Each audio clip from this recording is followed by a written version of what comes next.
My family and I had been looking forward to our camping trip for months. It was meant to be our big summer getaway. A whole week spent in nature, sleeping in our RV, and enjoying the great outdoors. My wife, Lisa, and I have 2 kids, a 13-year-old son named Jake and a 10-year-old daughter named Emily. The kids were thrilled about the trip, and so were we. It had been a while since our last camping vacation, and we all needed a break from the usual routine. We loaded up the RV and hit the road early Friday morning. Our destination was a campground about 5 hours away, one we had stayed at before. It had a lake for swimming and fishing, plenty of trails, and was secluded while still offering some basic amenities. After stopping for lunch along the way, we arrived in the early afternoon. We checked in, found our campsite, and started setting up.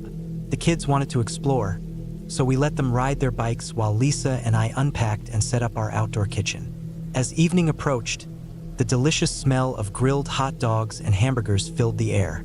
We ate dinner and toasted marshmallows over the fire as the sun dipped below the treetops.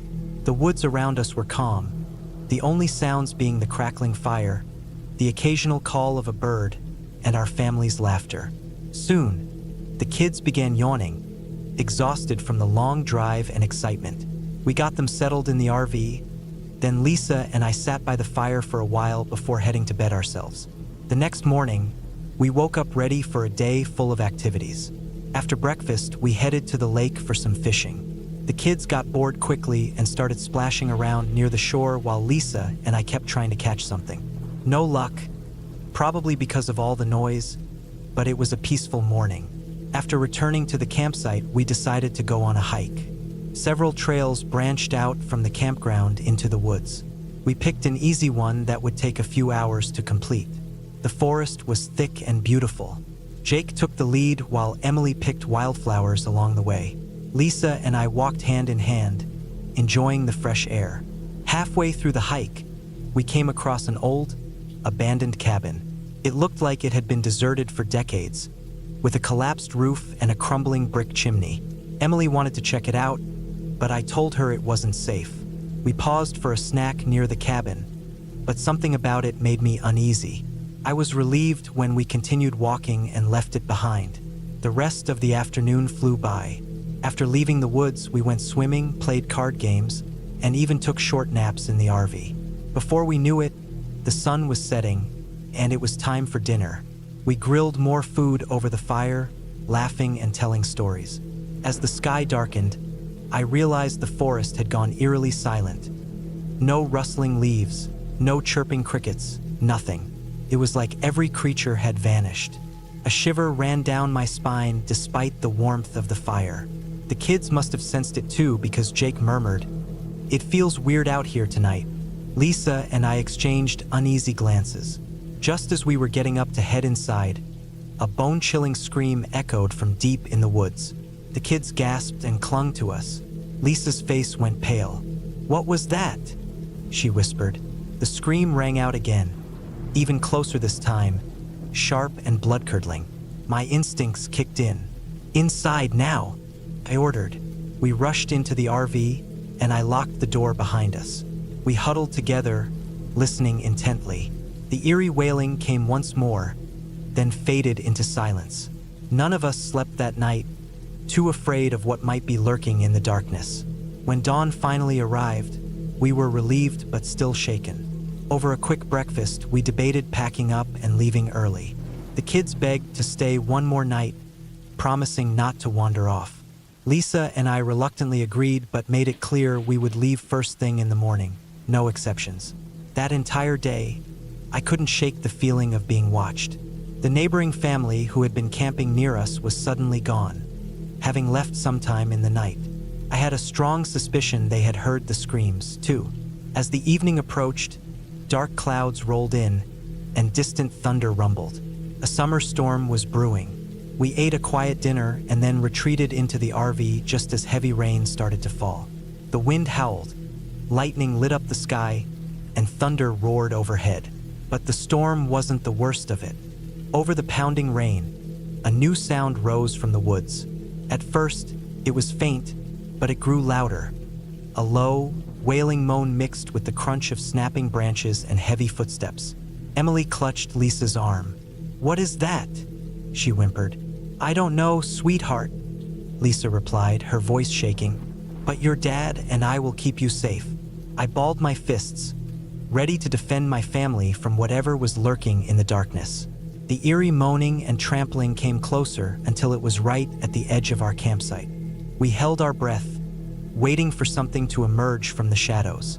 Suddenly, a blinding light flashed through the RV window. A loud voice blared from a speaker. "Come out with your hands up." Heart pounding, I cracked open the door. Outside, 2 police officers stood with their weapons raised, scanning the trees. "There's a dangerous animal in the area," one of them explained. "We've been tracking it. You need to pack up and leave immediately." We didn't need to be told twice. Keeping an eye on the woods, we hurriedly packed everything into the RV. Once we were safely on the road, relief washed over us. The kids fell asleep almost instantly after the terrifying ordeal. Lisa turned to me, her voice barely above a whisper. "Next year, let's just go to the beach." I nodded. Agreed. We never returned to that campground. And to this day, I still wonder what kind of animal were the police really tracking.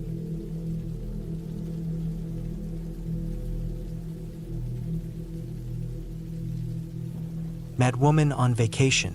A strange incident happened a few weeks ago that I still can't wrap my head around. I woke up feeling sluggish after a long work week, but since it was Saturday, I took my time getting up. Suddenly, my phone rang. It was my brother. I answered groggily, and he greeted me with, "Hey, how are you doing?" Rubbing my face, I mumbled, "Man, I just woke up. What's up?" He chuckled and said, "All right, so neither of us have any plans this weekend, right?" I replied, "Yeah, I guess not. Why? You have something in mind?" His tone hinted at excitement. We agreed on a trip and, a few days later, hit the road to Austria. The journey was filled with jokes, drinks, and plenty of laughter. We took loads of pictures, capturing moments of a man in his late 60s traveling with his sons, all of us embracing the adventure. The days were filled with beer, sightseeing, and good times until we arrived at a cozy inn near the Vienna woods. That's where I unexpectedly ran into an old flame, Samantha. As soon as I walked in, she spotted me and ran over, throwing her arms around my neck. I pulled back and, a little stunned, said, "Wow, Sam, you look amazing." My dad and brother exchanged puzzled glances, so I explained, "This is Sam, from those camping trips we used to take when I was a kid. Remember, Dad?" Sam laughed and told us that her husband owned the inn, meaning she basically ran the place. She then excitedly declared that drinks were on the house for the night. We thanked her and celebrated with more drinks than we probably should have had. My dad was the first to call it a night, and my brother followed shortly after. Before heading off, my brother handed me a key to one of the rooms, saying, "All yours, man." As I took the key, my attention was drawn to a striking young woman with jet black hair, her gaze fixed downward. Sam leaned in and muttered, "I figured you'd notice her, but listen, sweetheart, she and her friends? Bad news." I raised an eyebrow. "What do you mean?" Taking a sip of whiskey, she fixed me with a serious look. "People say she and her friends are part of a coven. And, well, we are right by the Vienna woods." Finishing my rum, I chuckled. "If you remember me as well as you seemed to earlier, you know I don't believe in that stuff." Sam's expression darkened. She grabbed my arm and whispered urgently, "Just trust me. My gut feelings have never been wrong." I sighed. "I know, but you also know I never listen." She smiled knowingly, handing me another room key and kissing my forehead. "If you make it through the night with her, you can stay here for free forever." With that, she nudged me toward the black-haired girl. We struck up a conversation over drinks, discovering shared interests. Eventually, she invited me and a few others for a nighttime adventure into the woods. I covered her tab and we headed out. As soon as we stepped into the forest, she took off running like a wild creature on the hunt. I tried keeping up but soon lost sight of her. The deeper I went, the darker it became. I called out her name, and a distant giggle echoed through the trees. Something felt off, so I crouched behind some thick bushes and waited until the laughter stopped. When I finally emerged, I spotted a flickering glow deeper in the woods. Drawn to it, I soon realized my mistake. 8 women stood in a circle around a roaring fire, the black-haired girl among them, cradling an eerily still cat. They chanted in unison, their words chillingly foreign. My breath caught in my throat. As I considered retreating, I stepped on a dry branch, the sharp snap echoing through the silence. Every single woman turned toward me at once. The entire forest hushed. Then, without warning, they shrieked in unison. My heart pounded as I spun around and bolted back toward the inn, their unearthly cries trailing me like a nightmare. Once I reached the streets near the inn, the screaming stopped. I didn't slow down until I was safely inside my room, locking the door behind me. An hour later, a loud pounding jolted me awake. My stomach dropped as I peered through the peephole. It was her, the black-haired girl, but her face, twisted with rage, her eyes gleaming an unnatural red, was almost unrecognizable. In a voice that sounded inhuman, she hissed, "Open up, now." A force I couldn't understand compelled me to obey. I cracked the door open, and she rushed inside, standing inches from my face. "You saw nothing," she growled, her voice filled with malice. "And you will forget." Stepping backward into the hallway, she never blinked. Her hair concealed everything but those burning eyes. Then, with a sudden slam, the front door shut. When I checked the peephole again, she was gone.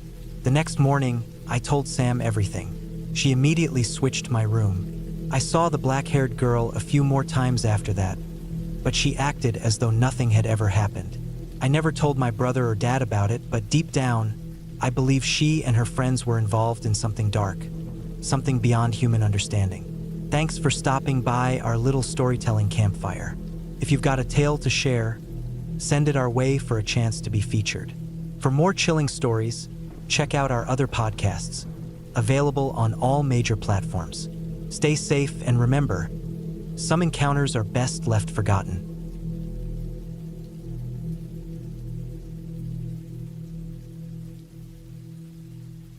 Let me tell you a bit about myself. I'm a huge history enthusiast, especially when it comes to the Civil War. I've always enjoyed reading books and watching documentaries about it. One of my favorite time periods is the American Civil War. So naturally, when I was 12, I convinced my parents to let me join a reenactment group as a member of an Ohio regiment. I loved portraying a Union soldier, constantly learning more about history, and making great friends along the way.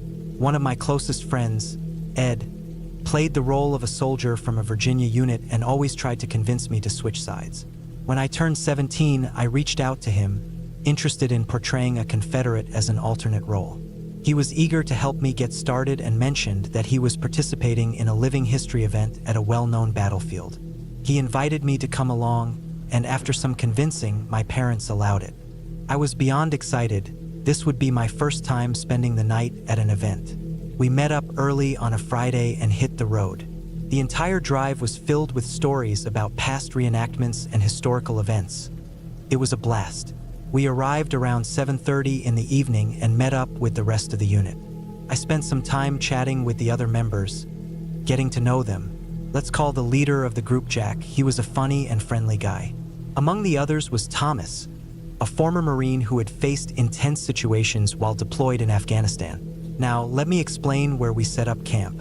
It was a place called Spangler Spring. During the battle, it was a deadly zone, with Confederate forces charging across open ground to attack Union troops on a nearby hill. The spring and the nearby creek had reportedly run red with blood from the fallen. It was a heavy place to camp, full of history and tragedy. As we settled in, a park ranger overseeing the program stopped by. He briefed us on the plans for the next day, which involved interacting with the public. He also warned us that there had been recent threats to vandalize some of the historic monuments. He urged us to stay alert, as these people seemed serious. Because of this, we decided to establish a night watch with someone standing guard while armed with a fixed bayonet. As the night went on, we changed into our period clothing and gathered around the campfire. We shared stories, passed around beer and whiskey, and laughed until we were ready to turn in for the night. I had drawn the short straw and was assigned the second shift for guard duty, meaning I would sleep for a while before taking over the watch. As I was heading to my tent, Jack pulled me aside. "If you see fog creeping out of the creek, don't go near it," he warned. Confused, I asked why. He simply replied, "You don't want to know." I hesitated but eventually just nodded and went to bed. Around 3 in the morning, I felt someone tug at my boot. It was Thomas. "Hey, get up. It's your shift," he muttered. Groggily, I crawled out of my tent and got ready. I stoked the fire as Thomas retreated into his tent, and I stood watch alone on the battlefield. Some time passed when I noticed movement near one of the monuments. It looked odd, out of place. Being a teenager with a bit of alcohol in me, I thought I could handle whatever it was. Slowly, I moved toward the monument, aiming my rifle to scare off whoever was there. I saw a shadowy figure dart behind it, so I lunged forward, letting out a battle cry, but nothing was there. Confused, I tried to reason with myself when I suddenly noticed a fog creeping out of the creek. It swirled around my feet and quickly engulfed the area. The air grew thick with the smell of gunpowder. Suddenly, I heard musket fire. Orders were shouted. Dark figures of soldiers ran past me, falling, screaming, dying. The battlefield had come alive again. Fear gripped me. My chest tightened. Then bam! Something struck my stomach, and I fell backward with a cry. I lay there, frozen in terror. The pain in my abdomen throbbed, and when I looked toward the camp, the fire was no longer visible. I tried to crawl away, but the pain only worsened. Darkness took over, and I passed out beside the monument. When I woke, the fog was retreating back toward the creek. I heard footsteps, and suddenly, Jack appeared, running toward me. He grabbed me and dragged me away as the mist continued to fade. "You all right, kid?" he asked. "I got up to take a leak and noticed you were gone. I saw a break in the mist." He shook his head. "Weird things happen here, you know?" Still shaken, I nodded and told him what had happened. He chuckled. "We've all had our moments. This place, it does things. Best not to dwell on it." We sat together, talking until morning. Thomas eventually emerged from his tent and looked at me knowingly. "You saw it, huh? The horror?" he asked. I nodded. "Yeah," I muttered.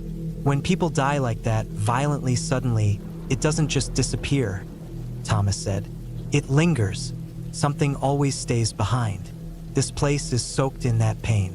There's something here." For a while, none of us spoke. Then Thomas changed the subject to something lighter. Eventually, morning arrived, and we went about our scheduled activities.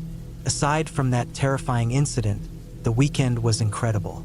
The battlefield is a fantastic place to visit, a meaningful site filled with history.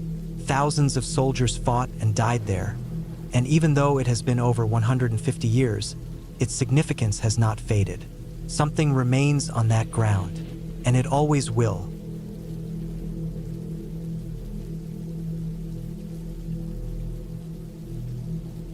This happened during a week-long school retreat. I'm now a teacher at the same institution. When the bus arrived at the campgrounds, separate cabins were assigned for boys and girls. Once we had settled in, we all went outside. Ethan, always up to no good, started causing trouble right away. Though most disliked him, his incredible sports skills had kept him from being expelled. One of the top students, Olivia, was naturally quiet, which made her a target for Ethan's bullying. One of our teachers, Mr. Darius, often looked out for Olivia and was protective of her. That evening, Ethan mocked Olivia again, making her tear up. The other girls rushed over to comfort her, and this time, Nina even shoved Ethan in anger. The teachers stepped in, separating them. Nina, usually serious, wore an uncharacteristic grin, something seen only when she was with Sophia. Once the commotion settled, we moved on to the camp activities. Ethan excelled at the competitions as expected, but remained unbearable. As night approached, he set his sights on Olivia once more. He tripped her, making her hit her head on a rock, leaving her bleeding. To make things worse, He then stomped on her ankle. Mr. Darius stormed over, grabbed Ethan, and threw him several feet away before picking up the crying Olivia and carrying her to his cabin. Mr. Darius turned to Ethan with a firm warning.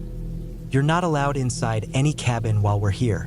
Anyone who lets him in will face serious consequences."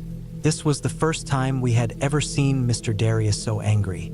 He and Olivia disappeared inside the cabin, while the other teachers ensured Ethan stayed out. We shut the door, and soon typical late-night conversations began. After about an hour, our discussion turned to Olivia. I asked, "Do you think she's okay?" Isla smirked.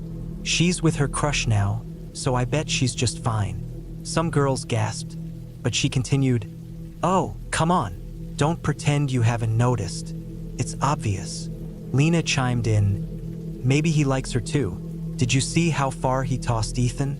That was kind of awesome." Sophia, however, seemed annoyed. I turned to her. "What's wrong?" She sighed. "Ethan's banging on the door, demanding to be let in." Mia scowled. "He better not think he's coming in here after what he did to Olivia." I felt uneasy and muttered, "Maybe we should let him in this time." The others looked at me in disbelief. I hesitated, then added, "Something doesn't feel right." Someone pointed out that Ethan had been wearing a white shirt and had walked toward the woods earlier. Moments later, the banging resumed. His voice trembled. "Guys, open up. Please. It's getting closer." I moved toward the door, but Isla blocked my way. "Don't even think about it." Ethan pleaded again, desperation in his tone. "Just let me in. I'm serious. There's something out here." Lashana shouted back, "After what you did to Olivia? No way." A strange feeling gnawed at me. "Maybe we should just let him in," I whispered. Isla glared at me. "If you open that door, I swear I'll stop you." I rolled my eyes and pushed past her, reaching for the handle. Just then, Ethan shrieked, "Oh my God! It's right there. Open up." His voice sounded off. I hesitated, stepping back. The others stared at me. Ethan continued pounding on the door, but Isla yelled, "Get lost!" She slammed her fist against the door. "Do you hear me? Go away." There were a few more sounds, then silence. Eventually, we drifted off to sleep. The next morning, loud knocking startled us awake. We got dressed quickly and stepped outside. Olivia emerged from Mr. Darius's cabin, her head bandaged and her ankle wrapped. She limped toward us with a small smile. "How are you feeling?" I asked. She shrugged. "Mild concussion, badly sprained ankle. Can't walk much." Mr. Darius gathered everyone. "As you've probably noticed, Ethan is missing. We need to find him. If we don't, there will be serious consequences for the school." We were paired off and sent into the woods. About 30 minutes later, a scream rang out. We ran toward the sound. The teachers blocked our path as we reached the scene. A trail of blood stretched ahead. Marcus and Jared sat on the ground, sobbing. By evening, it was confirmed. The body they found was Ethan's. To this day, I wonder, if I had opened the door that night, would things have turned out differently? I'll never know.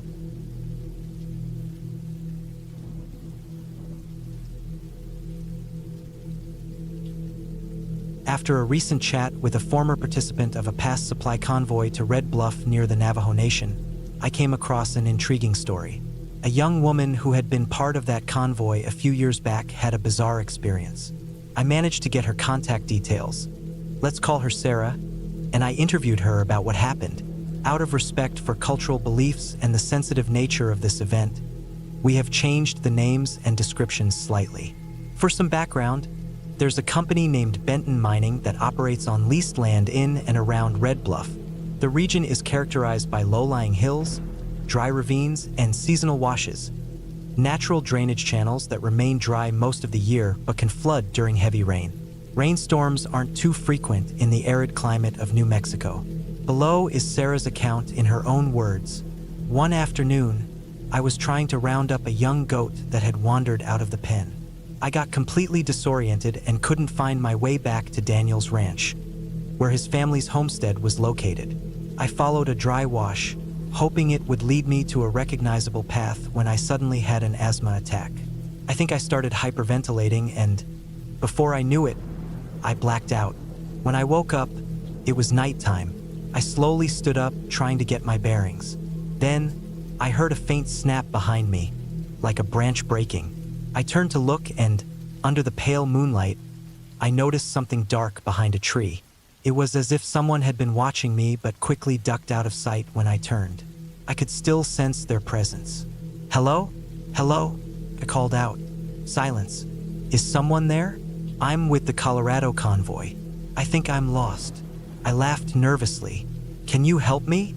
After a pause, the figure stepped back into sight. To my shock, it looked just like my friend Lucas from the convoy. He gestured for me to follow. Feeling groggy and assuming he had come to lead me back, I trailed behind him up the ravine. We had been walking for 5 or 10 minutes when, suddenly, another figure emerged from the darkness ahead of us. A sharp pain shot through my head, like a severe migraine, making me halt in my tracks. When I looked up again, there were 3 more figures now standing in a half circle around me. These figures were no longer human. They had the appearance of large coyotes, and I could see 10 glowing eyes staring at me through the dim, silvery light. My pulse raced as I stumbled backward. The coyote-like figures did not move. I turned and ran as fast as I could, not stopping until I was breathless. Then I heard another twig snap. I looked over my shoulder and, to my horror, one of the shadowy coyotes was standing on the ridge behind me. But this time it rose up onto its hind legs. Then it let out a blood-curdling scream. I've heard people describe this before, but it was unlike anything I had imagined. It sounded like a coyote's howl amplified through a loudspeaker, then warped with a deep, metallic distortion. My head pounded, but my instinct for survival took over. I ran as hard as I could. At last, I reached a service road where I was able to flag down a Benton mining employee driving a work truck.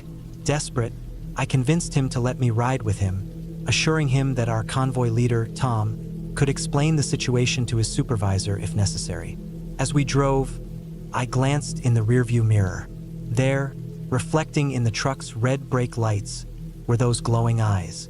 I couldn't tell if they were following, but I didn't dare look back again. When we arrived at Daniel's home, I ran straight inside his family's lodge, something outsiders aren't supposed to do, but I was too shaken to care.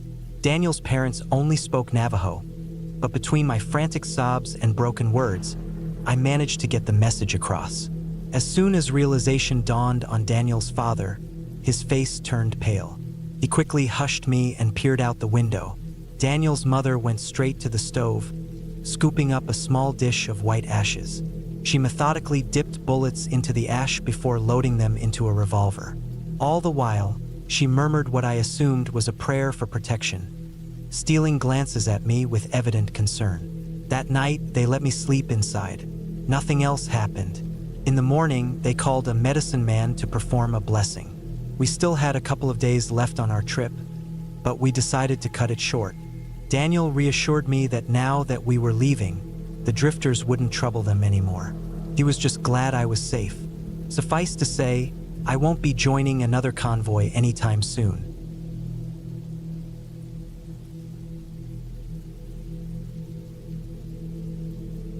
Last month, my boyfriend Jake and I planned a camping trip to Blackwood Forest.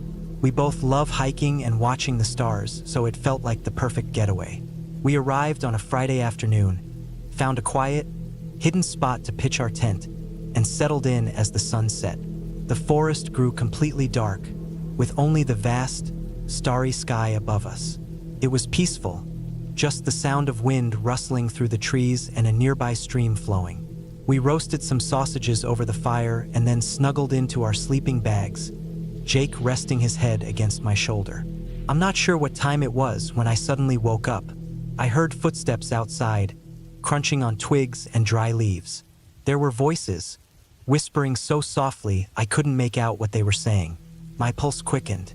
Who else would be out here in the middle of nowhere, wandering around our campsite?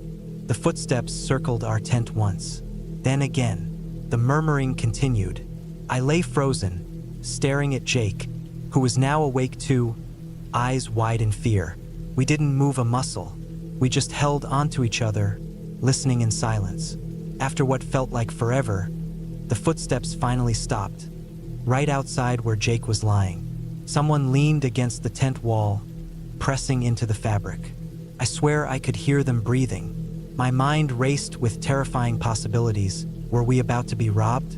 Attacked? Taken? My entire body was tense, waiting for the worst. The person stood there for what felt like ages before finally stepping away. We didn't dare move, barely even breathing. I thought maybe they had left for good. But then, multiple sets of footsteps returned, stopping again near Jake's side of the tent. This time, someone slowly dragged their fingers across the fabric, tracing something. A horrible squeaking sound followed their movements. My stomach twisted as I realized they were drawing something. A symbol, maybe, but why? What did they want? The scraping continued for far too long before the footsteps finally receded into the woods. We stayed frozen, waiting for any sign of them returning. But nothing happened. As the first light of dawn crept through the trees, we finally dared to move. Crawling out of the tent, we scanned the area. The campsite looked the same, except for the strange carvings on several trees. Symbols we didn't recognize. In the dirt around the fire pit, there were more markings. Dread filled my chest as I turned to inspect the side of the tent where someone had been standing. Right where Jake's head had been, a strange symbol had been smeared onto the fabric, in what looked disturbingly like blood. I didn't recognize it. Lines crossing over each other, forming a star-like shape in the middle. That was enough for us. We threw our gear into the car and sped down the forest road, desperate to leave. Who were those people? What did they want with us? We drove straight to the nearest ranger station and reported everything. The ranger's expression turned dark when we described the symbol. He told us another couple had reported a similar experience weeks before. Footsteps, whispers, symbols drawn around their tent. But that couple had chosen to stay another night, convinced it was just a cruel joke. The next morning, only the man returned. His wife was gone. He said she had been dragged screaming from the tent in the dead of night, vanishing into the darkness. Despite days of searching, authorities never found her. The only trace left behind was a piece of her torn nightgown, discovered miles from the campsite. The ranger suspected cult activity, based on the eerie symbols found at both sites. My blood ran cold. Had we stumbled into something sinister? Had they planned to take us too? For weeks after, neither Jake nor I could shake the fear. I scoured the internet for any information on the symbol but found nothing. No connections to occult groups or rituals. Jake suffered terrible nightmares of hooded figures emerging from the trees, pulling us into the darkness. Even in broad daylight, I felt like I was being watched. What did those people want from us? What were they worshiping? We may never know. But one thing is certain. There is something truly evil lurking in those woods, and it is hunting for its next victim.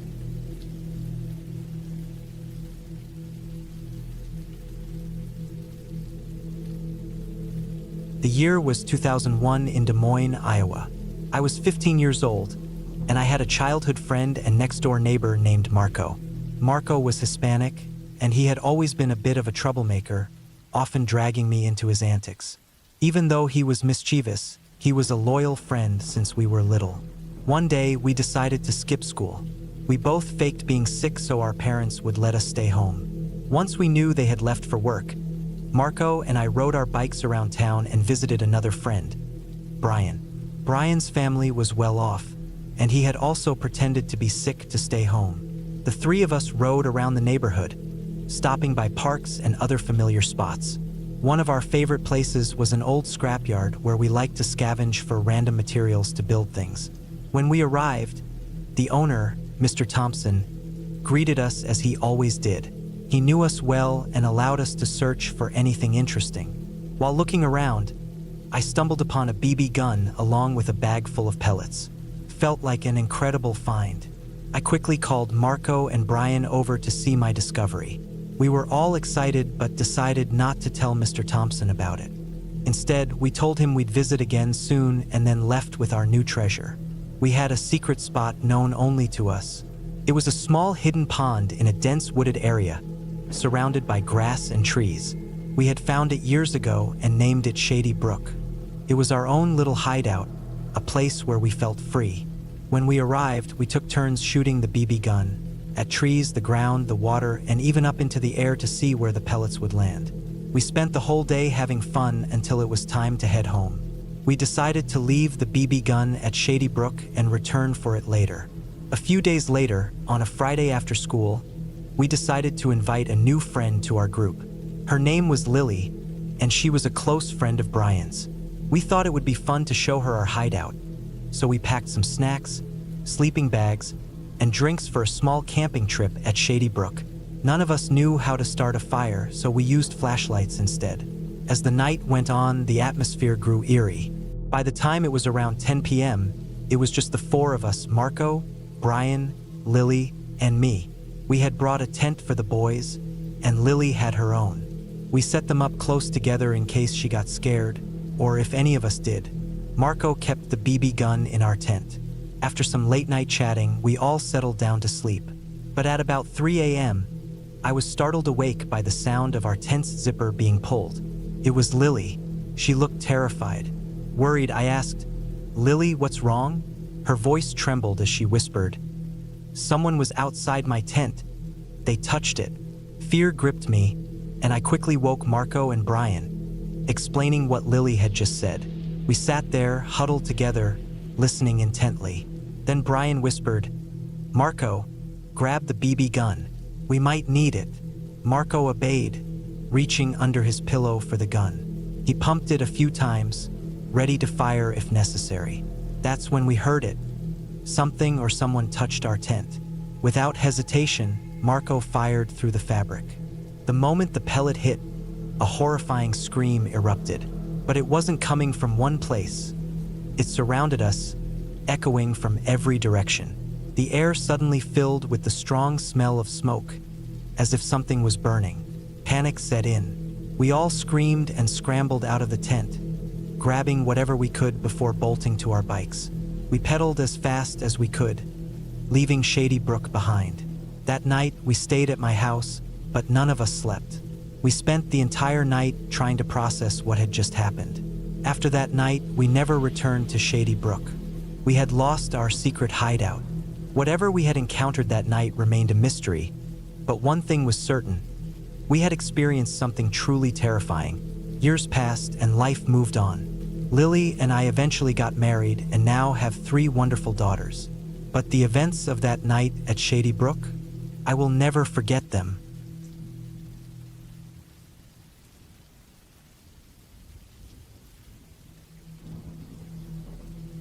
I'm a blue belt in Brazilian Jiu-Jitsu. Let's just call it BJJ. It's a grappling-based martial art widely used in MMA and professional fighting circuits. The essence of BJJ lies in leveraging technique to subdue stronger, larger opponents. Now, I won't dive into its origins, but I can say this: practicing it makes me happy. The community and training partners you meet along the way are great. I've participated in a few competitions, but nothing major. Over the years, BJJ has outpaced traditional martial arts like karate and taekwondo in self-defense and fitness training. Many gyms and martial arts centers now integrate BJJ into their programs. It's gained worldwide recognition, often regarded as one of the most effective martial arts. I plan to stick with it for as long as I can. The ranking system goes from beginner, white belt, to blue, then purple, brown, black, and ultimately red. My instructor, Mark, is a black belt and runs his own academy. He organized a weekend trip for students, a camping excursion in the woods. Sadly, only 4 of us, including me, could attend. Mark was a bit let down by the low turnout, but he pushed forward with the plan.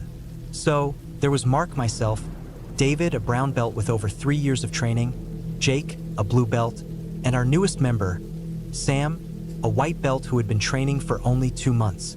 The trip started off well. We set up our tents in a clearing on a Friday and spent the evening with music, drinks, and stories from Mark's competition days. As night settled in, we turned in for sleep. The next morning, when we stepped out of our tents, we realized Mark had yet to come out of his. Concerned, we went to check on him, only to be met with a chilling discovery. Mark, our highly skilled black belt instructor, had been strangled to death. We were in shock. At first, we hesitated to call the authorities. We wanted to figure out what happened before involving them. Mark was incredibly skilled. It didn't seem possible that any of us could have overpowered him. Suspicion loomed as some of us had left our tents at different points during the night. Overwhelmed, we searched the area for clues before finally notifying the police. But before we could gather our thoughts, something even worse happened. When we regrouped, only 3 of us remained: Jake, Sam, and me. David had been found near his tent, also strangled. None of it made sense.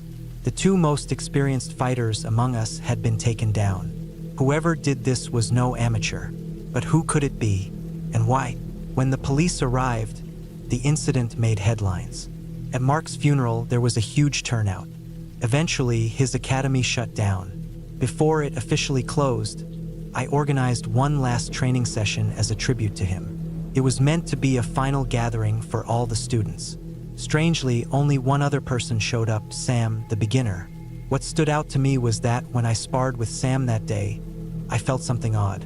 His pressure, his movements, they weren't those of a white belt. Though he was supposed to be a novice, he effortlessly controlled and pinned me. When he let me go, he simply smiled, stood up, and left without saying a word. Disturbed, I moved on and eventually joined another academy. But now, whenever I train with new students, I can't help but be cautious. Rolling with white belts puts me on edge in a way it never did before. But no beginner I've faced since has ever displayed the same level of skill as Sam. What that means, I try not to dwell on it. All I know is that I miss my old instructor and his academy.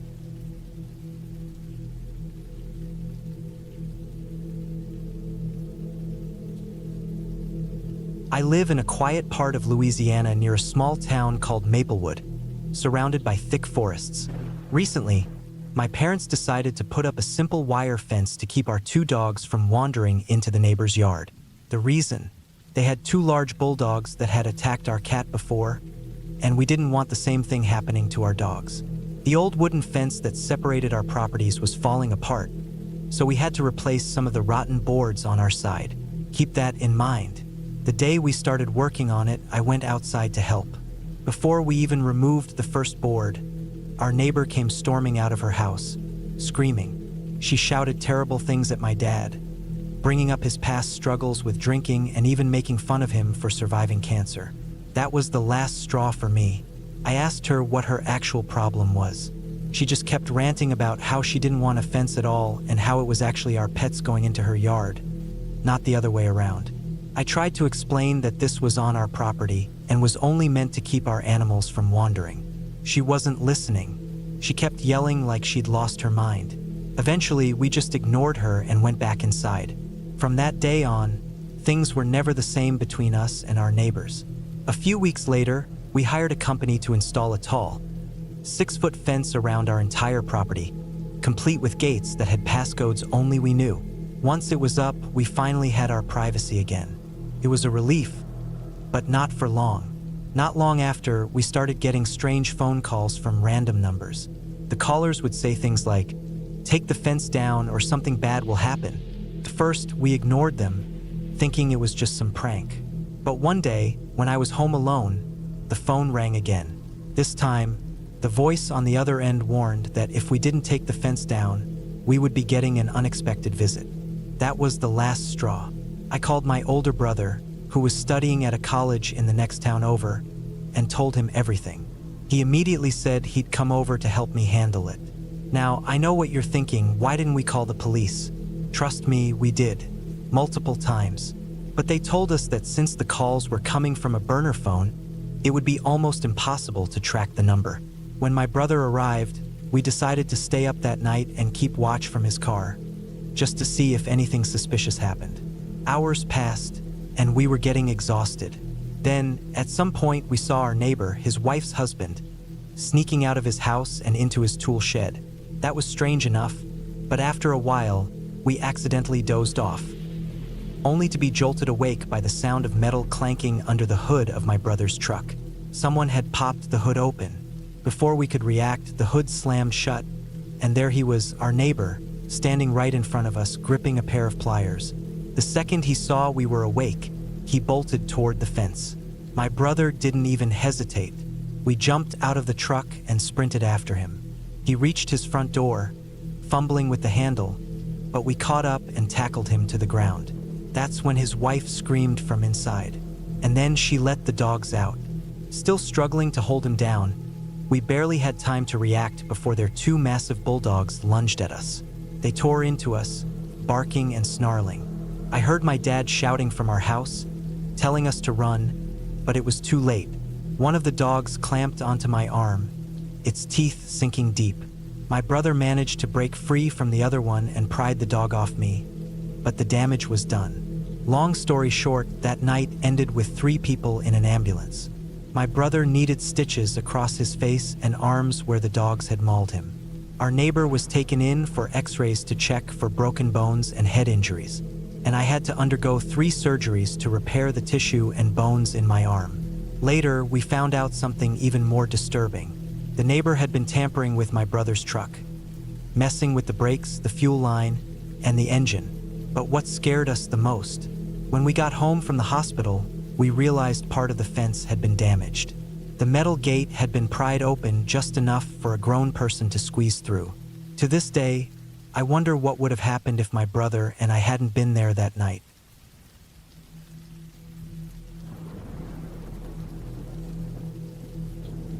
An overnight truck stop gone terribly wrong and a creepy summer camp. These are just a couple of the eerie tales you'll hear in today's episode, packed with chills and unsettling encounters. In fact, I'd love to hear your thoughts on who was at fault in the 3rd story and what exactly they might have been fleeing from in the 4th. This is Camping Nightmares, the show where real people recount their most terrifying outdoor experiences, and I bring their stories to life. Sit back and enjoy these unsettling tales.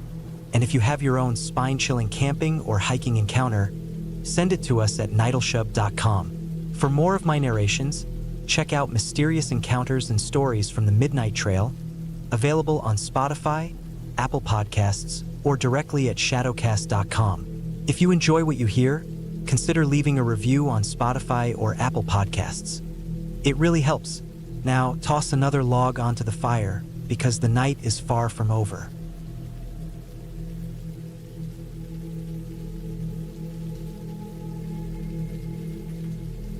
I want to begin by saying that even though this happened a few years ago, I still get nervous thinking about it. When I was about 12 years old, I attended a summer camp with my schoolmates. At first, I had an amazing time. We played games, explored the outdoors, and enjoyed ourselves. But one night, everything changed. We started hearing footsteps circling the cabin where my friends and I were sleeping. The sound woke me up, but I was too scared to get out of bed and check what it was. Instead, I just lay there, listening as the footsteps moved around outside. After a while, the noises stopped. That was when I finally got the courage to peek outside. What I saw sent chills down my spine. A man I assumed, was standing right outside our cabin. My heart pounded. I quickly woke up my friends, wanting them to see for themselves, but by the time they looked, the man had vanished. The next day, I barely thought about it, probably because we were kept busy. My friends and I joined a group of camp guides who led us into the forest. We were given permission to explore as long as we returned by 3 p.m. We expected to see animals or something exciting, but instead we ran into a man. He waved for us to come closer. I instantly felt uneasy, but one of my friends thought it would be rude to ignore him. He figured maybe the man needed help. I told my friend that if he wanted to go, he could, but I wasn't sticking around. I planned to head back to the guides and report it. But before we could decide what to do, the man must have realized we were hesitant because he started approaching us. I'll never forget his eerie, exaggerated grin as he spoke. "Hey boys, wanna have some fun?" I answered right away, "No thanks, we have to get back to our group." To my surprise, he just shrugged and said, "Okay," letting us leave. I wasn't about to question my luck, so we hurried away. That night, I was woken up again by the sound of footsteps outside. This time, I immediately shook my friends awake before looking outside. When everyone was up, I finally checked. And there he was again, the same man from earlier that day. A shiver ran down my spine. How did he find out where we were staying? Then one of my friends did something that probably saved us. He yelled, and excuse the language, but this is exactly what he said. "Hey, creep, come any closer, and I'll stab you." I turned to see him gripping a huge knife. The moment the man spotted the weapon, he took off running without a second thought. The next day, we reported him to the camp guides.